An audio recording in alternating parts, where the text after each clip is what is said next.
Le doy la bienvenida al estudio a la senadora Lili Téllez. Gracias por aceptar la invitación para venir otra vez. Muchas gracias, Guillermo. Encantada de estar aquí contigo. Gracias por invitarme y buenas noches a todos. Hay muchos temas en la agenda y quisiera empezar con el que me parece más relevante de todos por lo que representa para el futuro de México, que es la educación.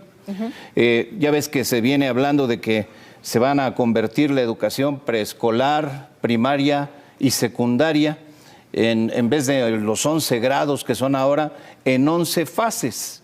Y voy a mostrar aquí un tuit que publicaste a propósito de que se empezó a hablar de este tema, donde dices, y me parece un concepto muy importante, el gobierno dará un golpe mortal a la educación de los niños. Y describes ahí lo que eliminará: calidad, crecimiento sostenido, especialización, competencia, meritocracia. En lugar de maestros, esto es especialmente delicado, habrá líderes sociales. Y luego rematas con la jiribilla política que pones en tus comentarios: necesitan ciudadanos estúpidos e ignorantes que voten por Morena. Dame tus puntos de vista sobre este tema de la educación. Es que no puse en este tuit algo que es muy importante. Parece que el gobierno también lo que quiere es una tajada del presupuesto para imprimir los libros de texto. Como todos sabemos, la Secretaría de Educación Pública requiere muchos recursos, mucho dinero, y en gran parte para hacer los libros de texto. Y como el presidente López Obrador, el doblado, según Trump, se ha quedado sin dinero, se ha estado acabando el dinero del país, anda desesperado buscando de dónde echar mano para tomar más recursos. Entonces parece que quieren hacer, en lugar de grados, estas fases revueltas, que primero y segundo de primaria sean prácticamente lo mismo, y quitar la mitad de los libros de texto, que los maestros, que ahora van a ser líderes comunitarios o líderes sociales, no tengan que apegarse a ciertas reglas, que se quite calidad, que se quite la meritocracia, el crecimiento sostenido, en fin, que los niños ya no se van a preparar para competir, sino para convivir. Entonces parece que una parte importante es quitarle una tajada al presupuesto que va para los libros de texto. Y es un golpe mortal a la educación, por supuesto que lo es. Y el remate en esa opinión que emití en esa red social es lógico. Estamos en un momento en el que vemos al gobierno de la 4T en una desesperación porque la realidad les está dando una paliza y las cosas están saliendo mal en todos los ámbitos. Entonces necesitan golpear la educación para que haya más ciudadanos en la ignorancia y viviendo en la estupidez para que voten por Morena, porque solo desde la ignorancia y desde la estupidez se puede ratificar y se puede aprobar un gobierno como el que estamos viendo. Tienes razón. Es un tema que se debería discutir ampliamente en el Congreso. Esto es de los temas relevantes. La educación representa el futuro de este país, que sea un país que realmente se desarrolle, crezca, se transforme en realidad, y no que sea un país de gente que es incapaz de competir con el resto del mundo. Y me llama la atención el terror que le tiene el presidente de la República a esta palabra, la meritocracia, al concepto de meritocracia. Simplemente no quiere que existan ciudadanos capaces de salir adelante por méritos, porque pretende simplemente seguir comprando el voto. ¿Qué destino le ves a la reforma electoral que de última hora, ya por cerrar el periodo ordinario, le propone el presidente al Congreso? La Cámara de Origen es la Cámara de Diputados, ahí supuestamente se dictaminará e iniciará la discusión, pero ¿qué futuro le ves a una reforma de esas características? No va a pasar esa reforma electoral y además es simplemente casi una broma del presidente, una muy mala broma, por cierto, para que no estemos hablando los ciudadanos de lo importante. Es un distractor. Y bueno, este distractor lo hicieron dos Pues voy a tener que decirlo como es. Dos parásitos como Pablo Gómez y Horacio Duarte, el de la UIF y el de aduanas, que han sido dos personas que no saben trabajar y que han vivido toda su vida del presupuesto acomodándose en un lugar y en otro. Y pues ellos lanzaron esta tontería de reforma electoral que no va a pasar. Pero ¿para qué lo hicieron? ¿Para qué hicieron ese show? Para que los ciudadanos no estemos hablando de la inflación, de la carestía. Todas las mujeres de este país que somos amas de casa, sabemos que ya compramos menos comida con el mismo dinero. Ahora los billetes de 500 pesos corren como si fueran los billetes de 200 pesos. Los billetes de 100 pesos corren como si fueran los billetes de 20 pesos. Y ese golpe, esa carestía de los alimentos en particular, nos está pegando muy duro a todos los ciudadanos. Y salió el presidente de la República, el doblado, a decir que nos fuéramos preparando los ciudadanos para que sembremos nuestro frijol y nuestro maíz para autoconsumo. Fíjate, el nivel de ignorancia del presidente de la República. Entonces te digo, esta reforma electoral que ni va a pasar es para que no veamos eso y para que no veamos lo otro que crece, porque así como crece la inflación, crece la inseguridad. Tú lo estabas presentando hace unos momentos cuando abriste tu noticiario con los altos niveles de inseguridad que hay en el país.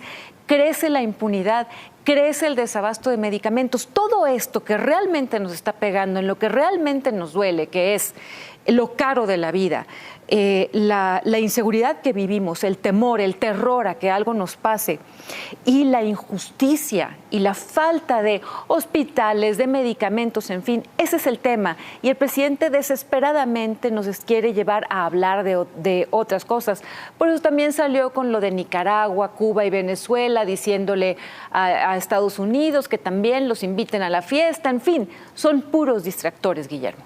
Sí, a la Cumbre de las Américas, asunto que, por cierto, ya desechó el gobierno de los Estados Unidos diciendo que no se puede invitar a una cumbre en donde existen mandatarios electos de manera legítima cuando ellos son la representación de la antidemocracia, ¿verdad? Eso ya respondió. Son dictadores y resulta que el presidente de México anda promoviendo y tratando de comprarle un boleto a una fiesta a los dictadores de Latinoamérica. Es increíble. De hecho, estuvo Juan Ramón de la Fuente, el representante de México ante la ONU, estuvo en el Senado. Yo no estuve en esa reunión, pero trató de la patada a mis compañeras senadoras del PAN, con una soberbia de aquellas, porque no quería contestar con toda claridad por qué México no se manifiesta correctamente frente al conflicto de Rusia y Ucrania. Oye, al preguntarte la reforma electoral, esto me lleva a referir que es una reforma constitucional y que, como en el caso de la reforma eléctrica, requeriría de 2/3 partes de los votos en la Cámara de Diputados, en este caso que es la Cámara de Origen, pero bueno, también en el Senado, si es que pasara. ¿Cómo puede el presidente presentar una iniciativa de reforma constitucional cuando agrede a la oposición con esta campaña de odio desatada por la dirigencia de Morena contra los legisladores que votaron en contra de la reforma eléctrica? Es decir, ¿cómo pretende negociar con aquellos que ofende? Él no quiere negociar nada y sabe muy bien que no va a pasar esta reforma. Lo que quiere, insisto, es nada más que los ciudadanos volteemos a ver a otra parte y nos quiere mantener entretenidos con sus cuentos diarios desde Palacio Nacional. Evidentemente, si uno se mete a analizar la reforma, aunque yo no soy experta en ello, pero ya lo consulté con los expertos, pues es un simple arrebatar. Si esa reforma pasara es nada más para asegurarse que Morena sigue en el poder. Porque estamos viendo a un presidente que finalmente no ha sido presidente, sino que ha sido un candidato eterno y ahora mismo sigue como candidato. Y tenemos, el presidente hablaba hoy de una paliza, hacía referencia a una paliza que supuestamente él anticipa respecto al siguiente sexenio, pero la paliza en realidad es la propia realidad que está llegando a la 4T y que ya no saben cómo manejar. Ahora, respecto a la campaña de odio, es brutal el ataque a la República. Brutal el ataque a la democracia tal cual. Y no me quiero escuchar dramática, pero sí me gustaría pasar el mensaje a las personas que nos están escuchando de que esto es realmente muy grave. Porque por supuesto que los legisladores de Morena, a ellos les encantaría vernos en la cárcel, a los legisladores de oposición que no votamos conforme a los deseos del presidente. Quiero decir, es un hecho que sí les gustaría que se nos metieran a la cárcel y ya repartirse ellos el país. Es simplemente, rebasa cualquier expectativa mala que hubiéramos tenido de este movimiento. Y yo hace un par de semanas le pedí a la senadora Citlali Hernández que se hiciera responsable de la campaña de odio que iniciaron, porque recordarás que es un diputado que me da mucha pena, creo, el líder de Morena en la Cámara de Diputados, Mier, creo que es de Puebla, sí, que Ignacio dijo que Mier había que poner a los legisladores de oposición en un paredón y matarlos pacíficamente. O sea, ni eso saben expresar. Entonces, yo le decía a la senadora Citlali, ¿cómo se van a responsabilizar ella misma de esta campaña de odio que inició junto con Mario Delgado y este señor poblano? Y puso cara de yo no fui. Constantemente en el Senado vemos eso, a puros porristas, puros senadores de Morena que solo están ahí para atender lo que diga el presidente, tal y como lo dice, sin mover una coma a nada, y que en lugar de leer la patria es primero, como dice en el Senado, ellos leen AMLO es primero, y en lugar de cantar el himno nacional, cantan es un honor estar con Obrador. Toda esa locura de ellos, a la hora de que uno les pide cuentas, ponen cara de yo no fui, de yo no tengo nada que ver, de ustedes son, de a mí ni me voltees a ver. Es una falta de responsabilidad total. ¿Por qué? Porque se volvieron locos con el poder, Guillermo. Hoy, ahora que hablas de senadores de Morena, ¿qué te parece lo que dijo en tribuna del Senado el senador César Cravioto, que es el vocero de la bancada de Morena, y que dijo que si los gobernadores de los 6 estados donde va a haber elecciones dentro de un mes se portan bien y no meten las manos en el proceso, tendrán una embajada? Una embajada o un consulado. Qué cosa, ¿verdad? ¿Dónde hemos llegado? Tenemos 2 momentos en el Senado de la República que para mí son increíbles, y a veces digo hay que volver a ver el video para checar que sea cierto. Uno fue hace unos meses con una senadora de Tlaxcala que se levantó a tribuna y dijo en tribuna que era un honor ser la oficialía de partes del Ejecutivo. Lo dijo tal cual. A ese grado han perdido ya la razón, y en ese grado se están agachados frente al presidente. Y la otra es esta que mencionas, a Cravioto, que es el suplente de Martí Batres, ofreciendo literalmente al que se porte bien, gobernadores, aquí les vamos a dar una embajada.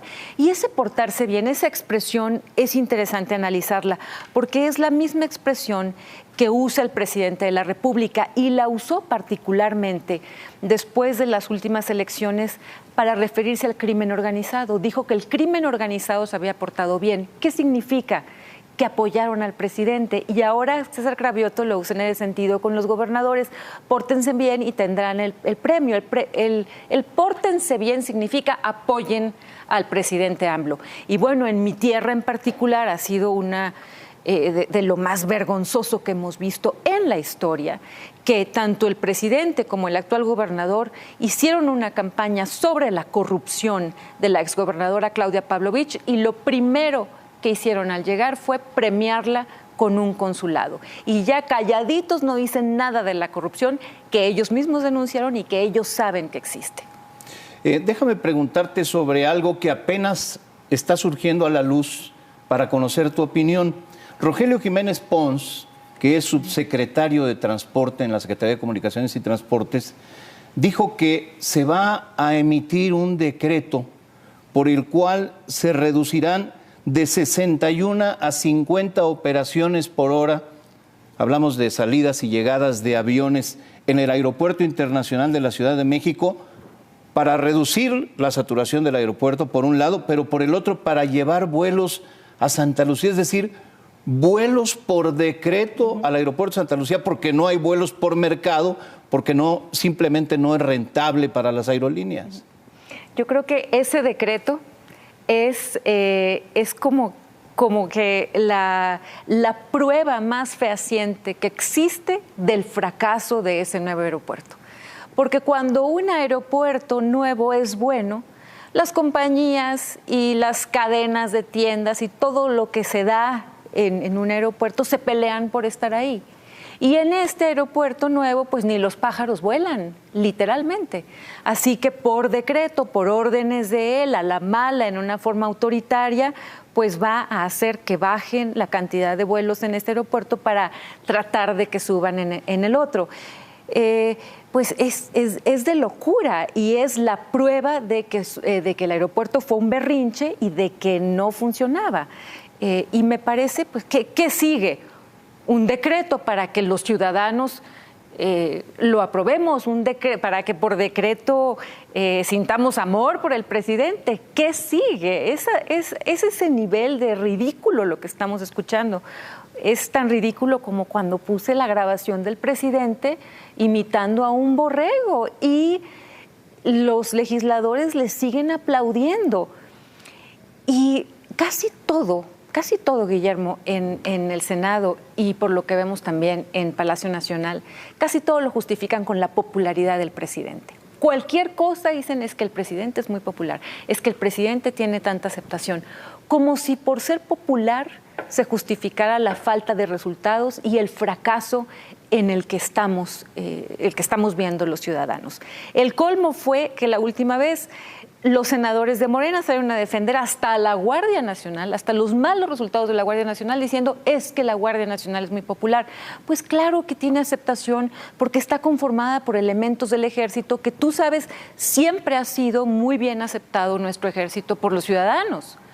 Pero de eso a resultados no hay. Y no hay forma de seguir sustentando los fracasos en que sea muy popular. Es, como yo decía el otro día, es como la comida chatarra. El presidente es malo ya, es malo para la República, así como la comida chatarra le hace daño al organismo. Pero son muy populares. Lili Téllez, pues muchos temas de qué hablar. Te agradezco que hayas aceptado venir al estudio para hablar de algunos de ellos. Se está cerrando el periodo ordinario de sesiones, entra en operación la comisión permanente, entra en funciones durante todo el receso. ¿Cuál sería el gran balance que harías de lo que fue este periodo ordinario? Pues la oposición hicimos un buen trabajo en el sentido de que hicimos contrapeso al Ejecutivo. Y vale más en estos tiempos porque tenemos a un presidente que su sueño es cooptar completamente la autonomía de los otros dos poderes. De hecho, si me permites, lo comento rápido, porque lo dijo en Sonora, ante el reclamo de algunas personas que se ampararon en el sur de Sonora, el presidente dijo públicamente que él le iba a decir a la Corte que desechara los amparos. En ese nivel estamos. Así que hacer contrapeso en este momento es lo que nos ha salido bien. Es importante, claro que sí. Y explicarle a la gente el riesgo que está viviendo la República y que está viviendo la democracia. Lili Téllez, gracias otra vez. Gracias a ti, Guillermo. Hasta pronto.